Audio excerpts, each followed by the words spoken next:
The call came at 11:47 p.m., and Sergeant Harlow Bennett answered it the way he answered everything, with the kind of calm that only comes from 15 years of doing a job most people couldn't last 15 months at.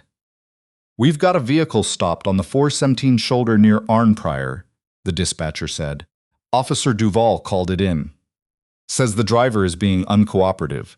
Bennett radioed back that he was 12 minutes out, then pulled onto the dark highway and drove west into the November cold.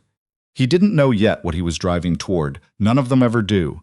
Zoë Arsenault had been awake for 22 hours. She'd started her shift at the Renfrew Victoria Hospital at 6 the previous morning, a double that nobody had asked her to take, technically, but that she'd volunteered for, because Keisha on the overnight unit had called in with her daughter's fever, and Zoe was the kind of person who said yes before she thought about it.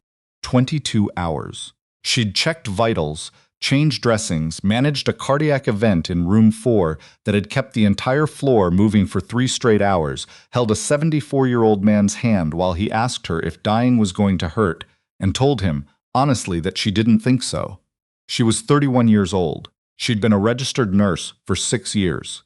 Before that, she'd spent 4 years as a medical technician with the Royal Canadian Medical Service. 2 tours, one in Latvia and one she didn't talk about at dinner parties. She'd come back with a lower lumbar injury that had ended her service career, and a way of moving through hospital corridors. Fast, quiet, deliberate, that her colleagues sometimes found unsettling. She didn't waste motion. She'd learned not to. The injury wasn't visible. That was the thing nobody thought about. She walked fine on good days. She drove fine on good days. She managed her pain with a prescription that her physician, Dr. Chowdhury, had spent 8 months calibrating to exactly the right dose, and she took it the same way she did everything else, carefully on schedule, with the kind of discipline that the Army had built into her and life hadn't managed to knock out. She'd taken her evening dose at 9 p.m. in the staff break room with a cup of tea going cold on the counter. She'd noted the time in her medication log the way she always did.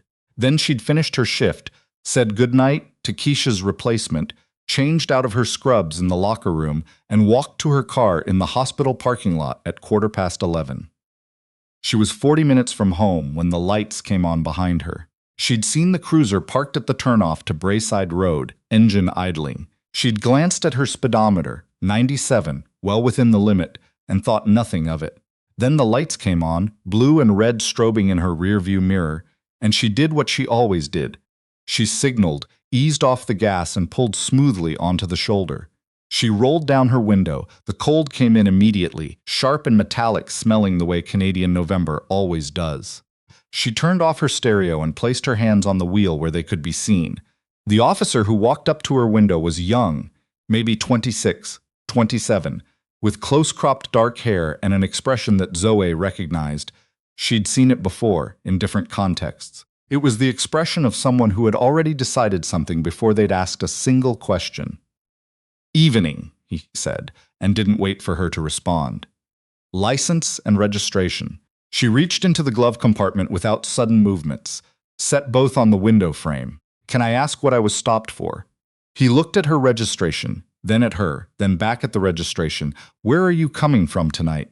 "Work, Renfrew, Victoria. I'm a registered nurse. I just finished a double shift. You been drinking?" She paused. Not because the question offended her, she'd been asked worse, but because she wanted to answer it exactly once, clearly, so there would be no ambiguity later. "No, I have not been drinking." "You sure about that?" "I'm sure."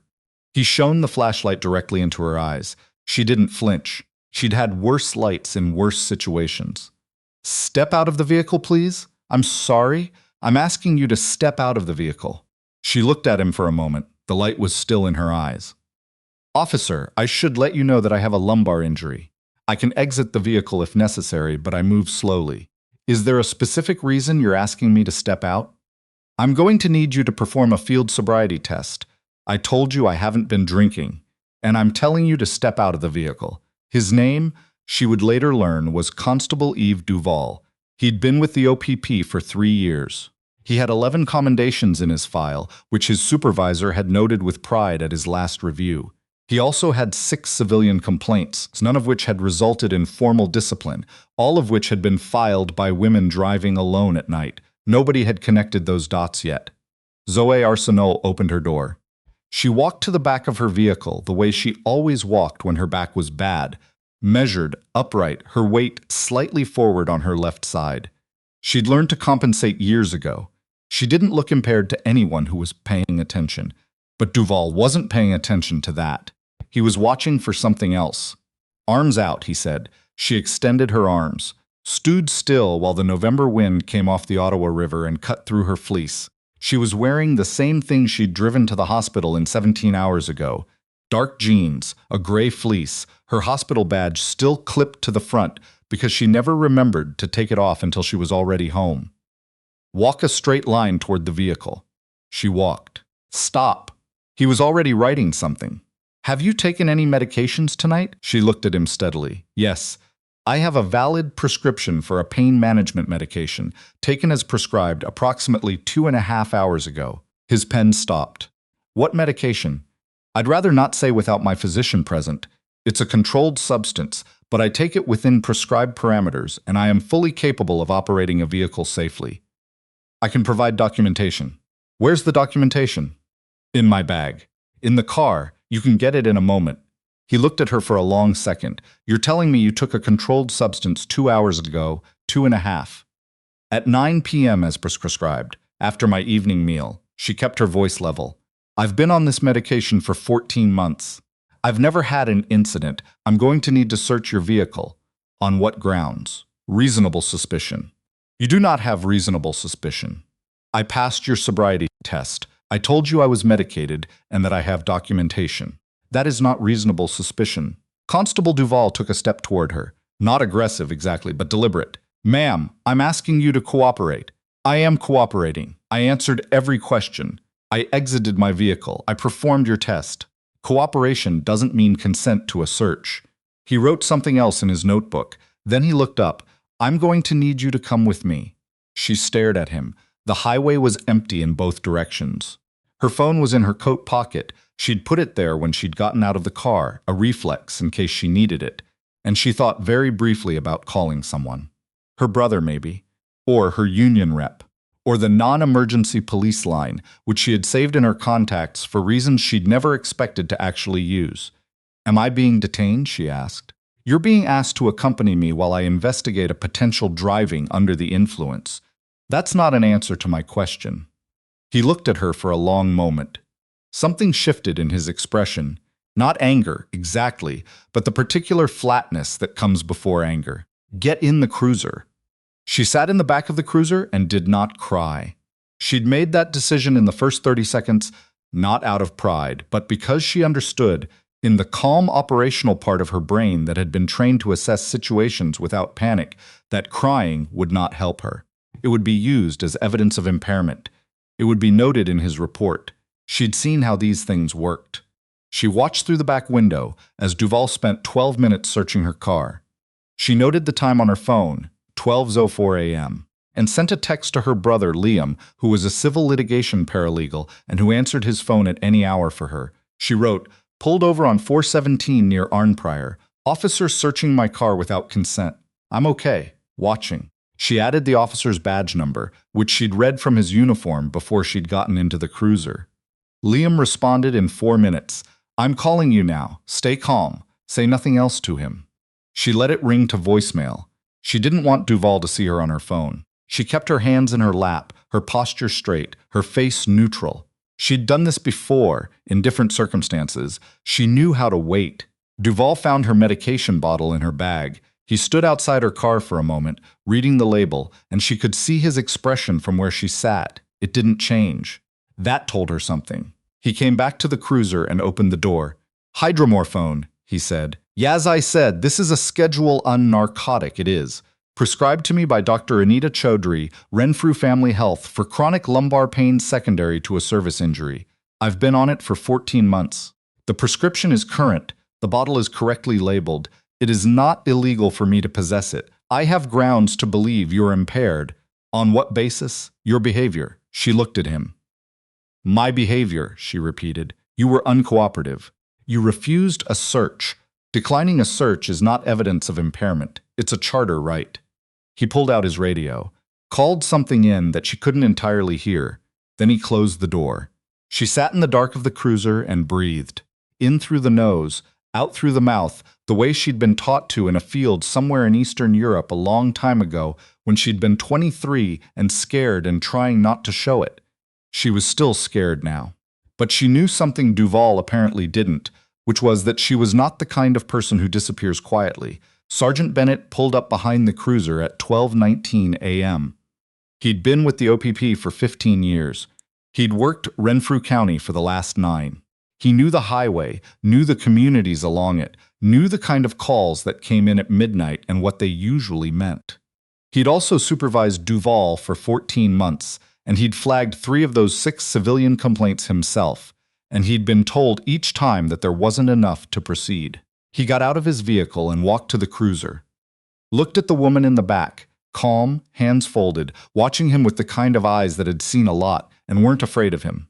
He noted the hospital badge on her coat. He walked to Duval. "What've you got?"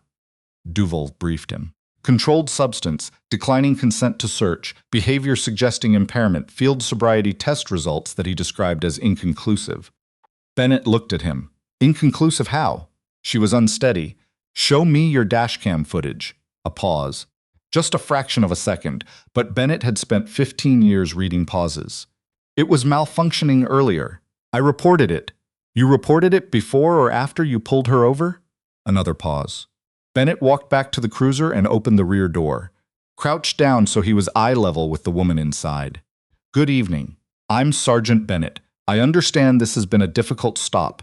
Can you tell me what happened, from your perspective?" She told him. All of it, in order, clearly, without embellishment. She told him about her shift, her medication, the sobriety test she'd passed, the search she'd declined. She showed him the text she'd sent to her brother, time-stamped.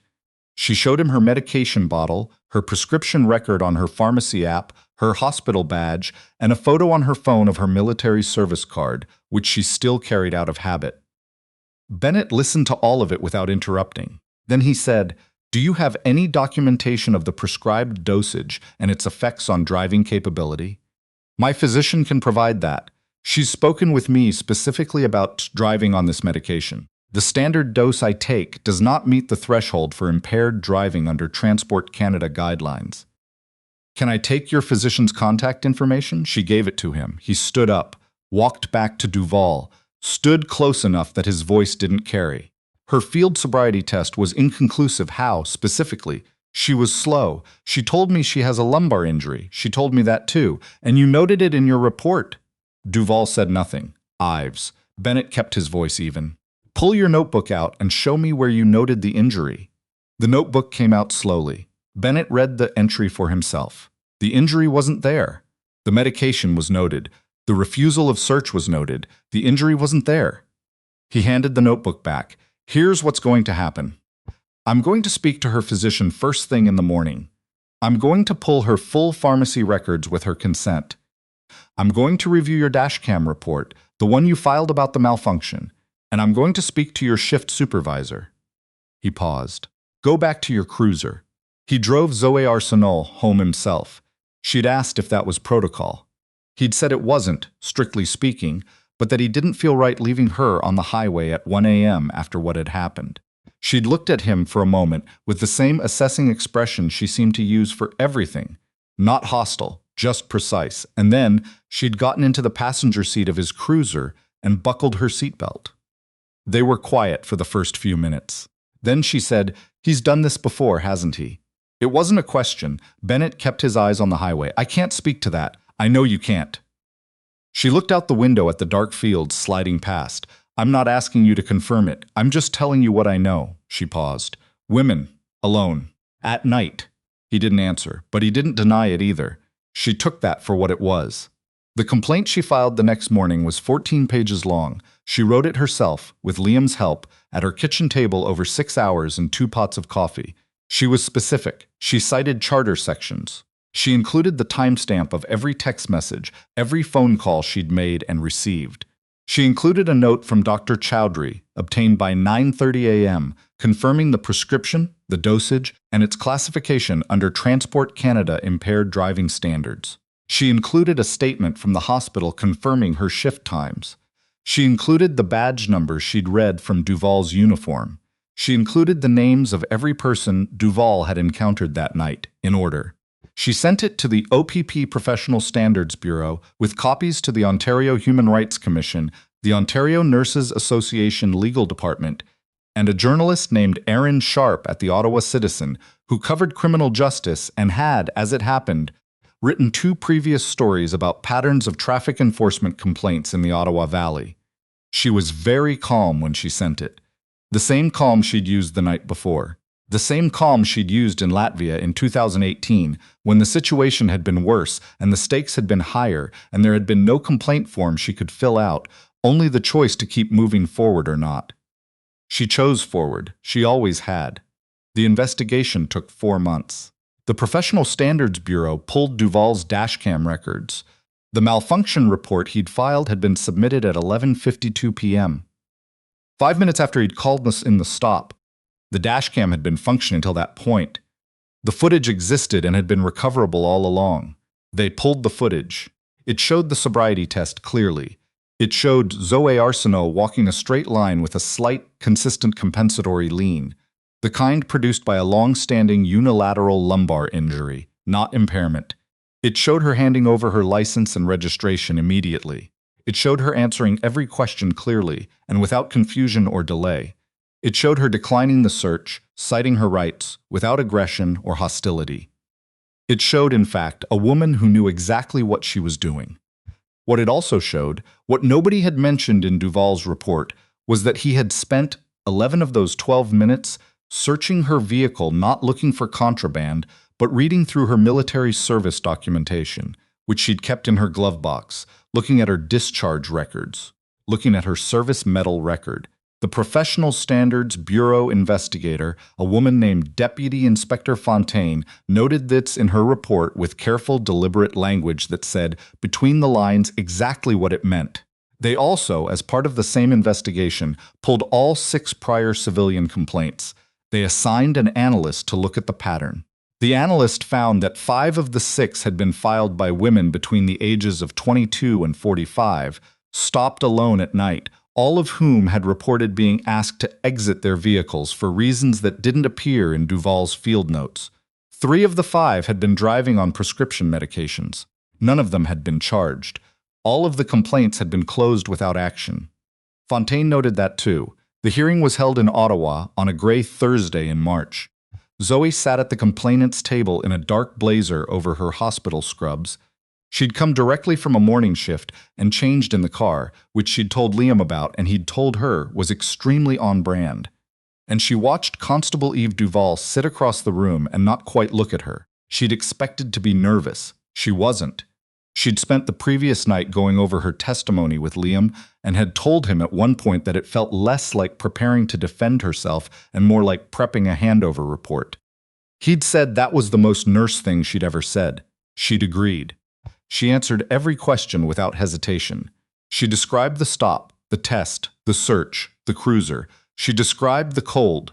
She described the expression on Duval's face when he'd found her medication bottle and the way he'd read the label and said nothing. She described sitting in the dark in the back of his cruiser and deciding not to cry. The tribunal chair, a former Crown prosecutor named Adjudicator Mireille Okafor, asked her, "At any point during the stop, did you feel that Officer Duval was responding to your behavior or to something else?" Zoe looked at her. "Something else," she said. "I knew it within about 90 seconds of him approaching my window. The questions weren't calibrated to what I was doing. They were calibrated to what he'd already decided. And what had he already decided? That I was someone who could be managed. Someone who wouldn't push back." She paused. He was wrong about that. Sergeant Bennett testified for 40 minutes. He was careful. He was thorough. He didn't editorialize. He described arriving at the scene, speaking to Duval, noting the absence of the injury documentation in the field notes. He described requesting the Dashcam records. He described what the footage showed. When the tribunal's counsel asked him whether he had previously raised concerns about Constable Duval's conduct, he said, "Yes." "And what was the result of those concerns?" "They were noted and filed. Were any actions taken?" A pause. "No, why not?" I was told there wasn't sufficient evidence. Adjudicator Okafor made a note, a long one. The findings were released 6 weeks later. Constable Yves Duval was found to have engaged in conduct unbecoming, abuse of authority, and discriminatory enforcement. The tribunal also noted that the Dashcam malfunction report constituted an attempt to obstruct an internal investigation, a finding that had been referred to the Crown Attorney's Office for consideration of criminal charges.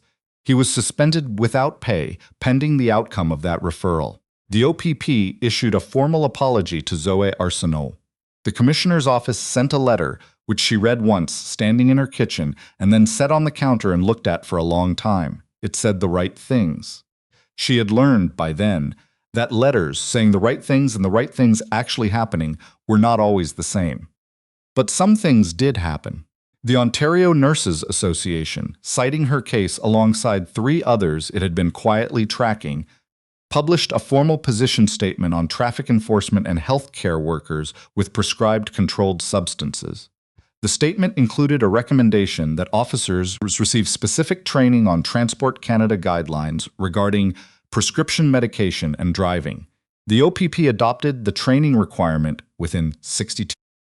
The 6 prior complainants were contacted and offered the opportunity to have their files reviewed. Aaron Sharp at the Ottawa Citizen published a 4-part series, and Zoë Arsenault drove home from her next night shift on the 417 in the November dark with her hands steady on the wheel, her medication taken on schedule, her hospital badge still clipped to her coat. She'd passed the turnoff to Brayside Road where she'd been pulled over. She didn't slow down. She drove past it the same way she moved through hospital corridors. Fast, quiet, deliberate. She had somewhere to be.